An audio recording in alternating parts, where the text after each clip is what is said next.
Армысыңдар достар, анықталған интегралды қолдану атты сабағымызды жалғастырамыз. Осы сабақта мына тақырыпшаға тоқталамыз. Бұл тақырыпша ауқымды. Бұл тақырыпшада доғаның, фигураның статикалық моменттері, ауырлық центрлері және инерттілік моменттеріне байланысты есептер қарастырылады.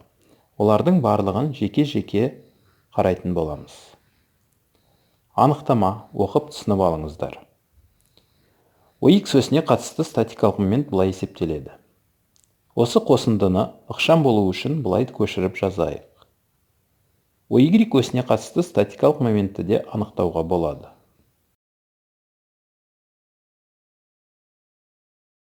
Анықтама оқып түсініп алыңыздар. АБ кесіндісінде үзіліссіз f функциясының графигін қарастырайық. АБ аралығын n бөлікке бөлейік. А үшін x0 деп, Б үшін xn деп белгілейік. Бөліктеуге сәйкес функция графигін доғаларға бөлейік. xi-ге сәйкес функция мәні yi болсын. Мына доғаның ұзындығын келесідей белгілейік. Осы доғаға сәйкес аргумент өсімшесін белгілеп қояйық. Аргумент өсімшесі нөлге ұмтылса, сонда тек сонда ғана доға ұзындығы нөлге ұмтылады. Элементар статикалық момент деп келесі көбейтіндіні атаймыз. Үлкен доға ұзындығы нөлге ұмтылғанда барлық элементар статикалық моменттердің қосындысы доғаның статикалық моменті деп аталады. Ал қоршаудағы бұл шек келесі интегралға тең болады. Бұл Х осіне қатысты доғаның статикалық моменті. Y осіне қатысты доғаның статикалық моменті мына формуламен есептеледі. L доғасының ұзындығы былай есептелетінін алдыңғы сабақтарда көрсеткен едік. Оның дифференциалын табайық. Осы табылған дифференциалды қоршаудағы формулаға апарып қойсақ, келесідей формула аламыз. Мысал, доғаның статикалық моменті мына формуламен есептеледі. Доға ұзындығы мына формуламен анықталады. Бұл жерде функцияның туындысын табу үшін шеңбер теңдеуінен y-ті өрнектеп туындысын табамыз.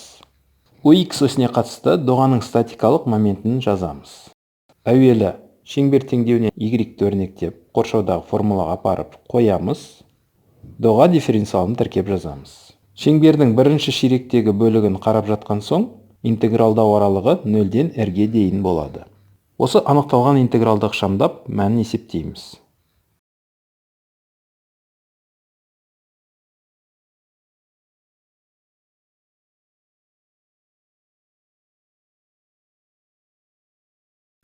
Осылайша Х осіне қатысты статикалық момент табылады.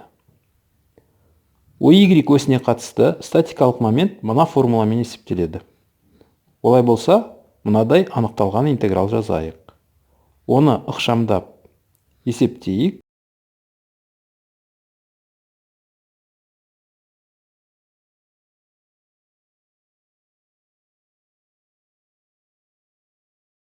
Осылайша Y осіне қатысты доғаның статикалық моменті табылады.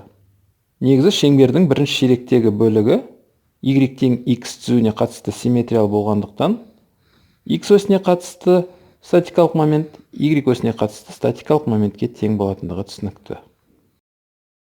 Мысал, астероиданы салу үшін мына шеңберге және радиусы осы шеңбер радиусынан 4 есе кіші тағы бір шеңберге назар аударайық. Көк шеңбер радиусының ұшын қызыл түспен ерекшелеп қойдық.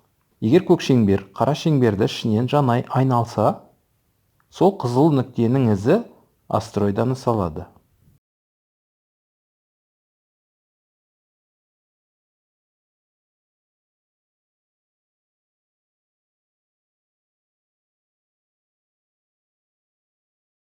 Доғаның статикалық моменті мына формуламен есептеледі. Теңдеу параметрлі түрде берілсе, қисық ұзындығы келесі формуламен есептелетінін көрсеткен едік. Оның дифференциалы мынадай болады. Қоршаудағы формулаға сәйкес мынадай анықталған интеграл жазамыз. Ықшамдап есептейміз.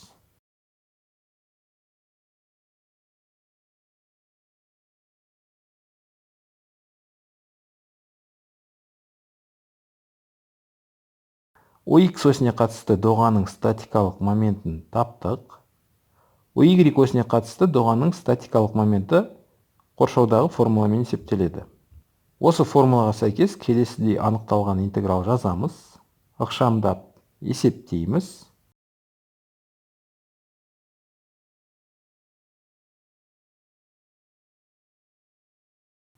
Осылайша ОY осіне қатысты доғаның статикалық моменті анықталады. Келесі сабақта доғаның ауырлық центрі туралы айтатын боламыз. Назар салып тыңдағандарыңызға рахмет. Қош сау болыңыздар.